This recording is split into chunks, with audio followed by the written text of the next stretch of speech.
بسم الله الرحمن الرحيم. ما حكم الإفرازات التي تخرج من فرج المرأة وما يسمى برطوبة فرج المرأة؟ مخکنا دا سيزونو بحث کېدو چې هغه ته اختلافي نجس ویل کېږي. نو د دې نه یو بل څه ذکر کوي چې هغه اختلافي نجس دي. باقي کې د علماو د قول دي. فرمایي ما حكم الافرازات التي تخرج من فرج المرأة؟ سو حکم دے دا هغه حصو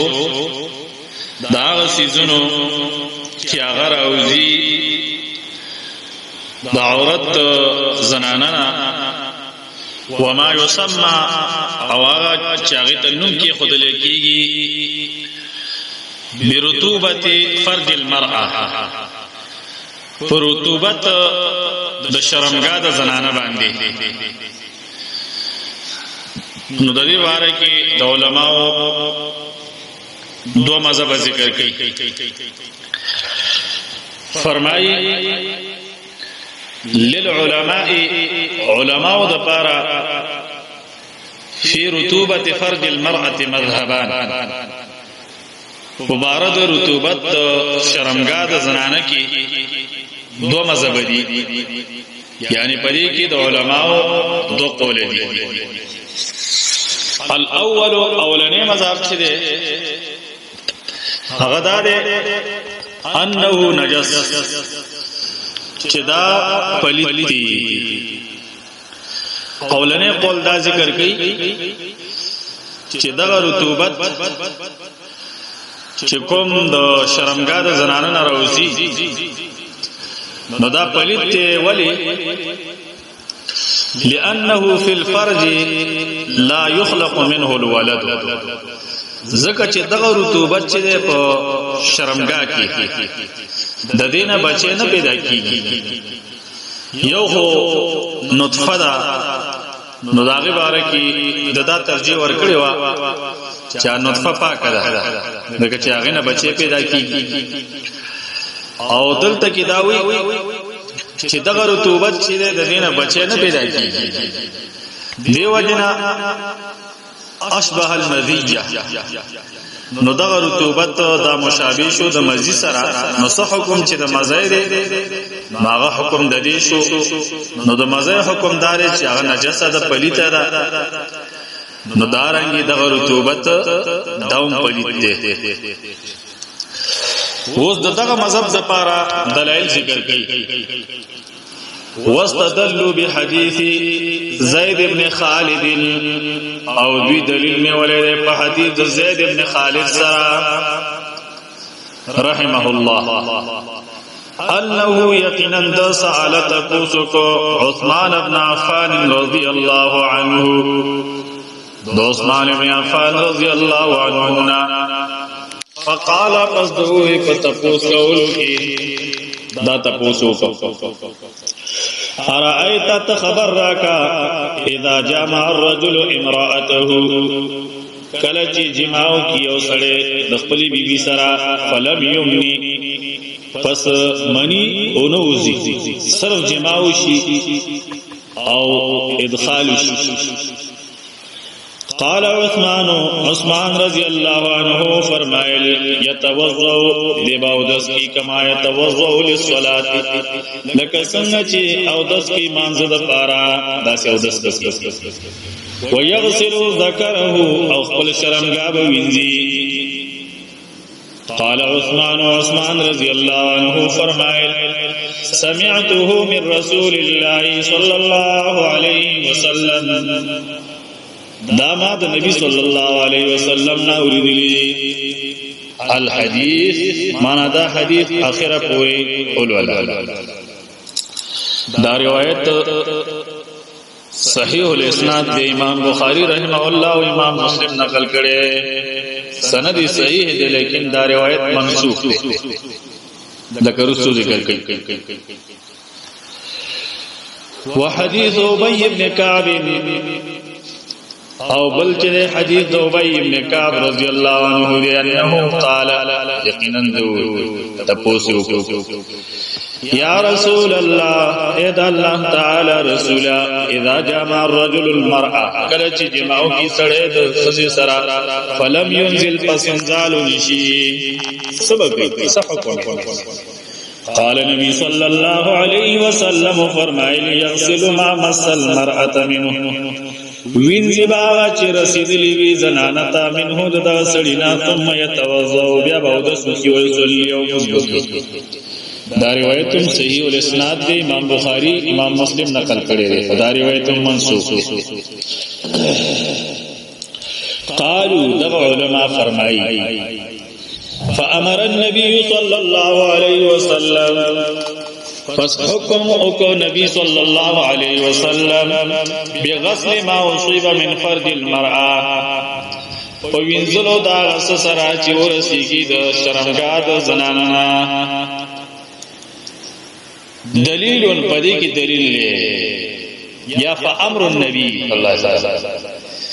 حکم کول د نبی صلی الله علیه وسلم بغسل ما اصیب من فرج المرأة وینزلو دا غس سره چې رسیدلی وی د شرمګاد زنانه دلیل دا دلیل دی علی نجاستی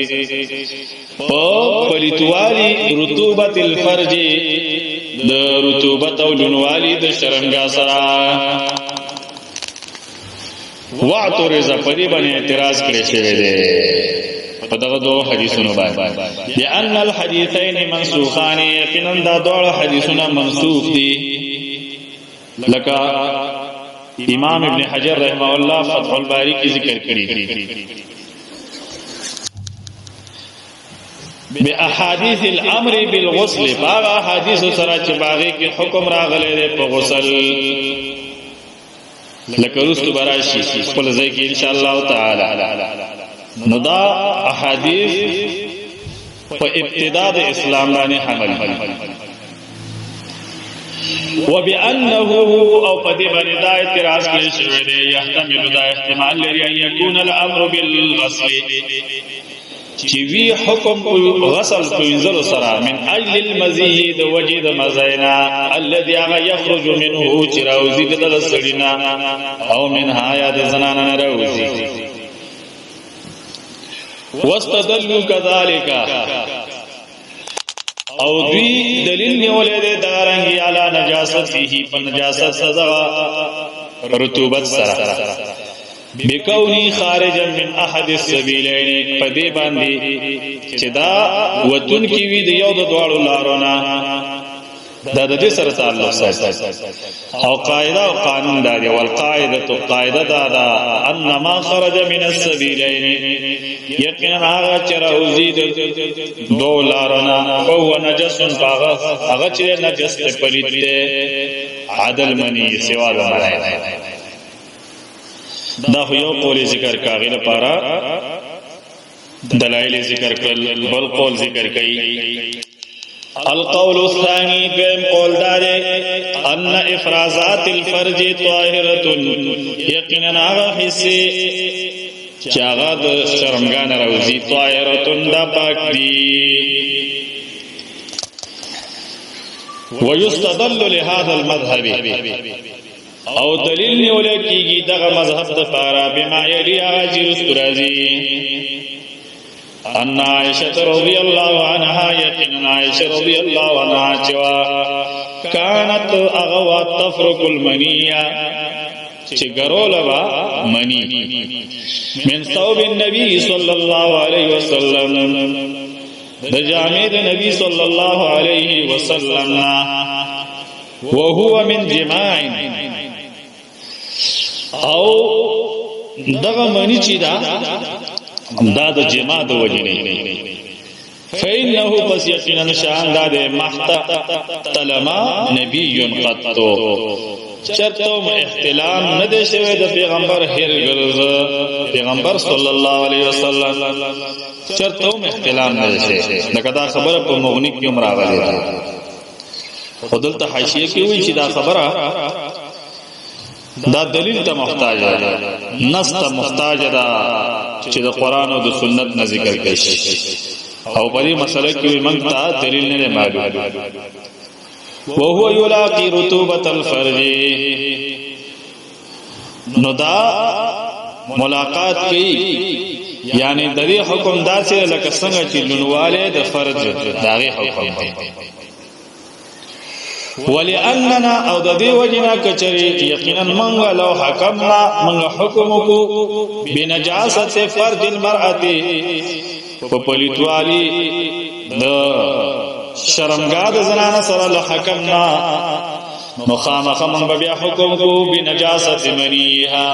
و نجاست منی دا غیر سره زکه چې دا منی په دغه لار باندې راوځي ولی لانه یخرج من فرجه زکه چې دا منی په دغه لار باندې راوځي فیتنجس بس سړی بیا پلیتیږي برطوبته دغه پلونوالی سره نو هر کله چې نبی صلی الله علیه وسلم د جامعنا دا منی ګرول کېدل وینځل کېدل نه نو دا دلیل د دې دی چې دا منی پاکه ده ادا په دغه لار باندې راوځي دویم دلیل دویم وجدا ده ان هذه الافرازات یقینا دغه حصي جدا کیدونکي امر لا يخفى دا خدا ذکر دی چې دا پټ نه دی تا خو عام خبره ده دا څنګه چې په باز زنانو کې وی بازو کې نه بلکې وایي کثیرۃ فی النساء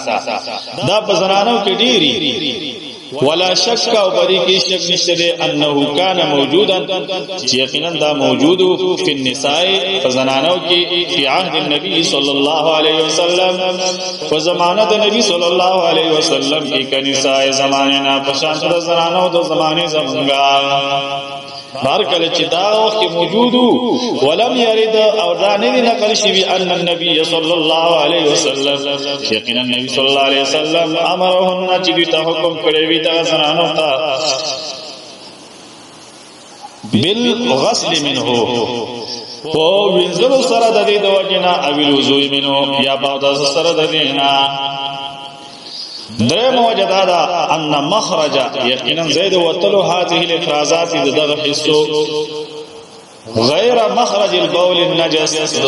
سوا د اغه نه دی چې هغه زید وتلو د بول نه دی چې هغه پلیت د میتیاز لار جدا ده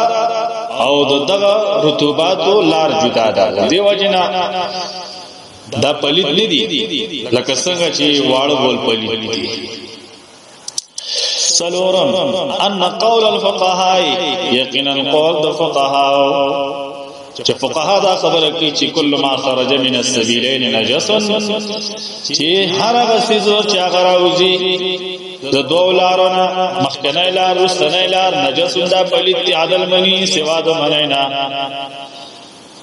فهذا ليس قولا فزدان قول عن المعصوم صلى الله عليه وسلم نقل كشهد النبي صلى الله عليه وسلم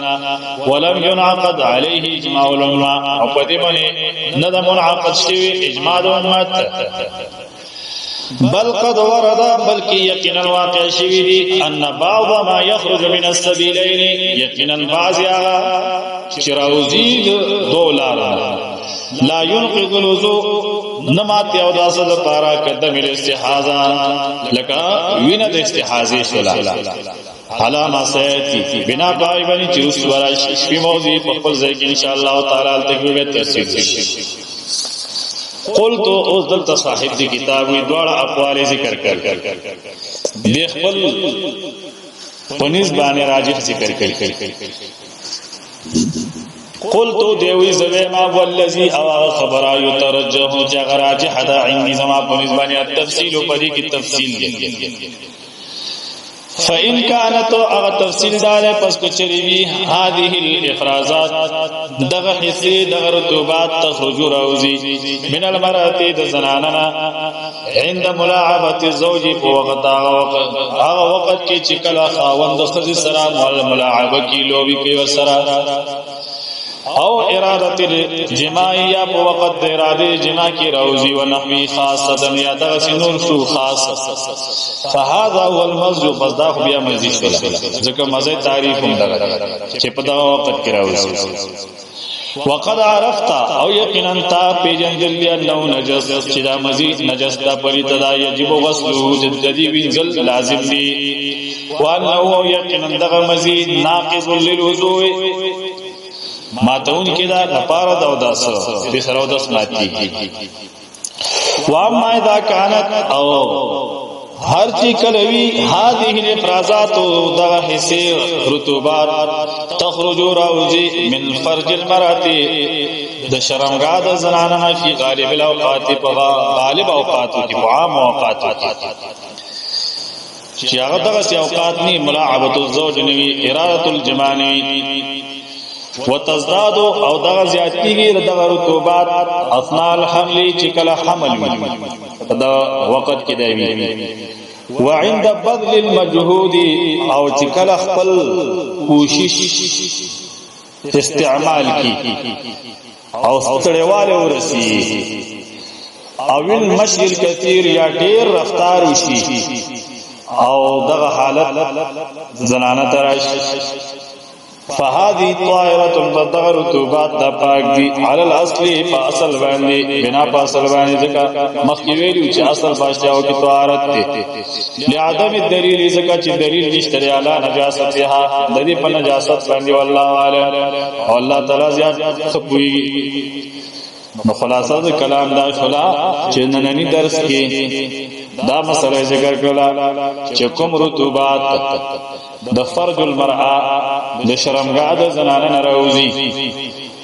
آیا دا نجس دي که طاهر دي پدې کې دو مذهب ذکر کړ اولنې مذهب ذکر کړ چې دا نجس دي دویم مذهب ذکر کړ چې دا طاهر دي دا اولنې مذهب والا چې کوم دلایل هغه باره کې جواب کو چې منسوخ دي